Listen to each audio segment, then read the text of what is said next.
Okay. Well, let me start with introductions. And I'm not seeing names on the screen. So I know to my right on the screen it must be Michael Schuster of Speed Invest. You're based in Vienna?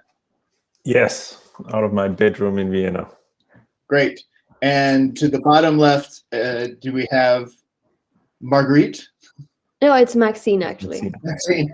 Sorry. Okay, Maxine Rior of Northzone, and you're coming live to us from Sweden? Very true, Stockholm.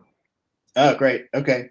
And we're missing Marguerite, and hopefully she will get back in here and join us. Marguerite de Tavernost is with Cherry Ventures based in Paris.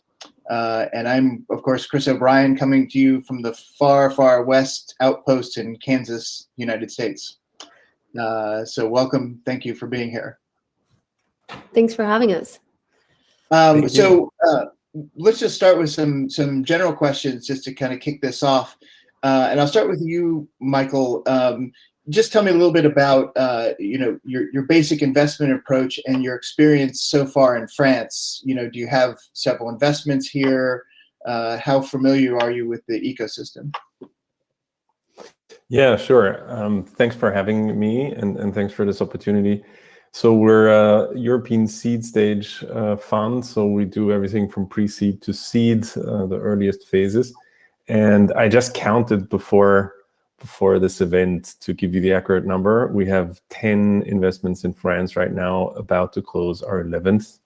And that, I think basically in the past 2 years. So with our last fund, we tried to broaden our reach much more, and also hired an amazing person in France, Shiraz Mafoudi, who's in our office in Paris. I mean, she hasn't been to the office for a while, but she's there on the ground, and that has massively increased our perspective on France. And great to start investing there. Awesome. And same question to you, Maxine. So, you're based in Sweden, but about how many investments do you guys have in France, and can you tell me a little bit about any of them? Yeah, I mean, and that is a tricky question to start off with, because we don't currently have any investments in France. What I will say is that Northzone, we're coming from the Scandinavian angle, expanded. Our biggest office is in London right now. And France has been this, almost kind of black map for us, or black spot on the map, because we haven't had any French people on the team, and we felt that it's so, exclusive. And then over the past years, as we've spent more time, we realized that it's an amazing ecosystem. So right now we're currently hunting to make a couple of investments. We've tried actually over the past year, but lost a few. France is nice, but deals are also very expensive, I would say. Okay. Well, let's pick up on that. I saw Marguerite dropped in for a second, so we'll come back to her if she's rejoins us. But let me just stay with that, Maxine. So tell me a little bit. I mean, I'm sure you can't give all the details of the names and everything, but what were kind of the challenges you faced? Did it really feel like it was about the cost, or was it cultural in the sense that you aren't yet kind of officially in France? I do think it's a combination of both. Obviously, it helps, to have known entrepreneurs for some time and be able to show that we have boots on the ground and a vast network to help with hiring and recruiting and stuff. But I also do think that this, there are a few kind of value props left to be taking in the Paris ecosystem.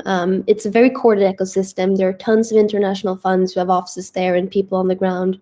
But there's still, I think you can still kind of come a long way with a no nonsense, no bullshit approach. But then the fact that there's a lot of great talent there. So I would say the deciding factor has actually been price for a couple of deals. Yeah. Well, Michael, back to you then. I mean, it sounds like you guys, if I heard correctly, you have someone now based in Paris. So is that why you decided to establish an office here, to kind of get to know the ecosystem better and make those kind of connections? Yeah, but maybe we include Marguerite, who rejoined now. Yes. Hi, Marguerite, can you hear me? Hi, sorry about that. Hi. Well, I want to go back to our first question now that we have you. Welcome. I can hear you very well. If you can. Okay. So I just want to ask you a little bit about Cherry Ventures and your experience so far in the French ecosystem. So you're based in Paris. Can you just tell me a little bit about how long Cherry Ventures has been in France and how many investments you have here? Of course. So I think similarly to Maxine at Northzone, France is a bit of a tricky one for us. It's because we haven't done any investment there yet, but it's a market that we're very bullish on, and that's why I also joined Cherry Ventures a year and a half ago, spending 80% of my time looking at the French market. And I'm now based in Paris, and I've been based in Paris for the last year, and going to Berlin once a month to connect with the rest of the team. Just as a reminder, so we're a seed stage fund, and so we're looking for entrepreneurs that are just starting out new companies in France. And our average ticket size is between 1 and 3 million euros. So we're really helping to the startups to go from 0 to 1. And we're getting in very early, so we are typically the first institutional investor to get in. Great. Well, Michael, now let me come back to you about the question we just started on. So Cherry Ventures has a partner in Paris. Northzone doesn't. You guys had just, I think you said you'd established a partner here about a year ago, you said? Was that the reason, the motivation to kind of start getting over some of those cultural issues and getting to know the ecosystem a bit better? Yeah, yes and no. So I wouldn't really see the cultural issues as a main reason. I would rather see, our strategy is to have boots on the ground or people in the local ecosystem, especially if you're investing earlier. And I think that's in this group very interesting compared to Northzone and Cherry. We're sort of around before. So, if you do want to do investments in France, you can happily look at our portfolio. But that makes it even more important to be connected to the local networks and, talk to the business angels and be there when founders really start off, because that's when we want to see the deals. And that is, I think it's necessary to have someone there to really tap in and be in physical contact. Unfortunately, a year ago when we hired Shiraz and she opened sort of our French office, the lockdown started. So she hasn't been doing a lot of that recently. But still, we're seeing a massive increase in deal flow, and that's just, it's a numbers game in the end. Yeah. I mean, this is sort of an amazing conversation to me because I moved to France 6.5 years ago, and I know the first couple of years, I mean, people were almost literally begging international VCs to consider the country, to come here just to visit or, come on tours they would organize. And now, the debate we're hearing here is kind of not whether to be in the ecosystem, but I guess how to be here, establishing a presence or doing it from abroad, which kind of goes to my next question. I mean, that would seem to really indicate there's been a big shift in France's reputation in terms of how it's seen internationally. But is that fairly recent? And what have you guys seen? Maxine, maybe I'll start with you. What have you seen that's different? Because obviously the Nordics are a powerhouse as well. I mean, you could do plenty of investments there and do just fine. Yeah, we'd like to think so at least. No, but the fact is that we're seeing just, it's a combination of a lot of things, right? So French entrepreneurs actually wanting to speak to non-French VCs. I think, if you look to a lot of the companies that have recently raised Series A's or Series B's, it's not unusual to kind of look at their seed rounds and see all French consortiums, which is, quite unique for the European market, I would say.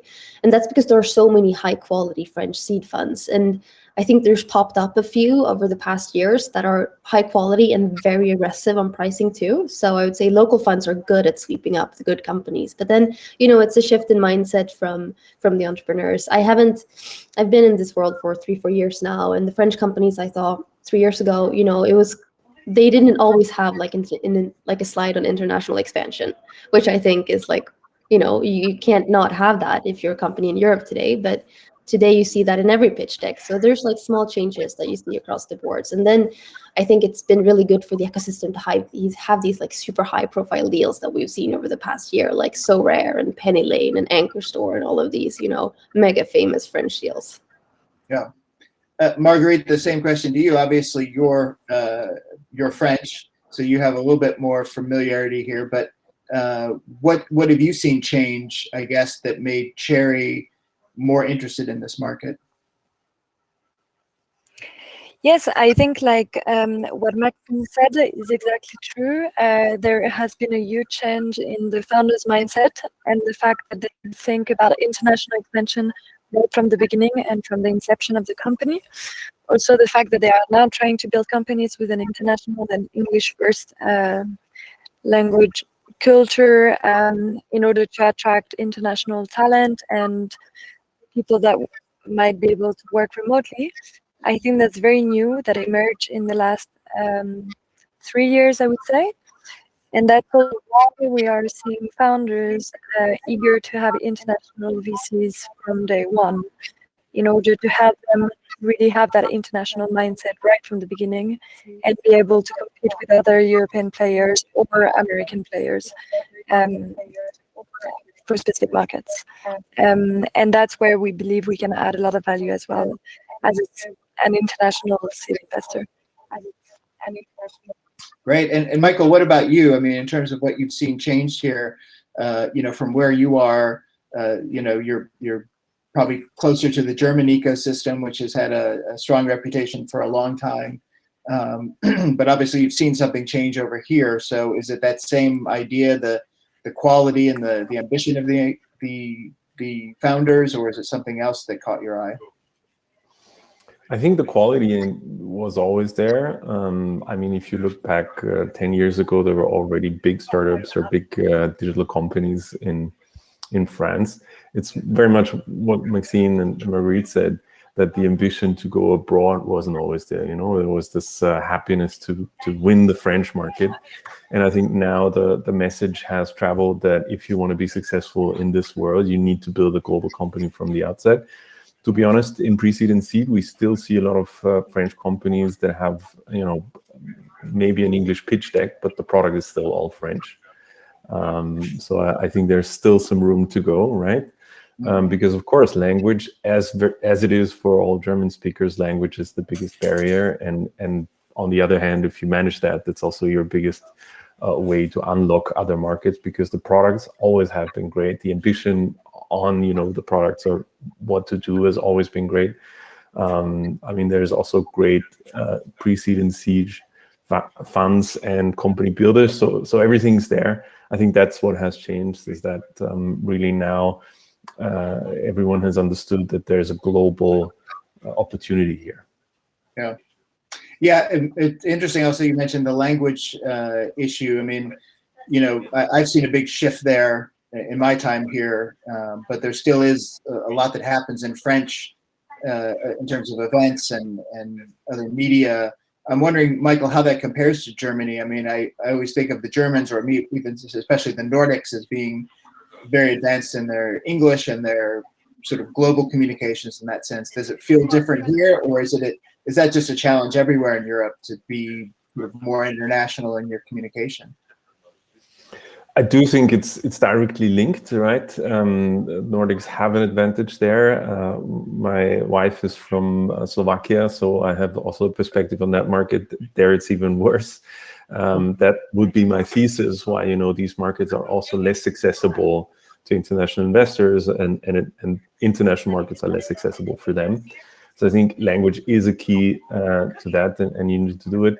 But I mean, I'm also looking at the positive side. We sold one company recently to a French digital company. We're in the process of selling a second one to a French buyer.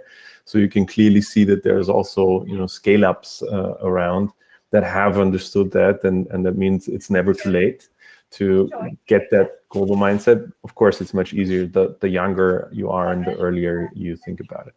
Yeah. Excuse me, Maxine, I wanted to come back to something you said at the very beginning, just in terms of the challenges you have in getting into the ecosystem. I've certainly noticed as a journalist that it feels like there's been a real expansion of seed and early stage funds and investment here. I think the challenge often still seems to be the B, C, and later rounds. But you hear sometimes people talk about that question of valuations and the competition for deals.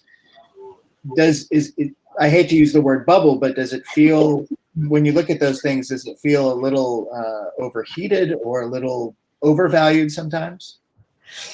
Oh, that's a very good question. I do think that, well, let me put it this way. I don't understand how a few other funds kind of make their fund economics work with the valuations they pay sometimes. You know, the risks or the bets they take. I'm very impressed and would love to kind of understand the conviction behind. And I think that's a lot of it, right? I mean, in France, you have these, I mean, it starts way back, right? You go to Prepa, you go to the schools, and like you can kind of, gauge from someone's background what kind of, quality person they are. So I guess you can then move in and just like snatch a deal at a high price.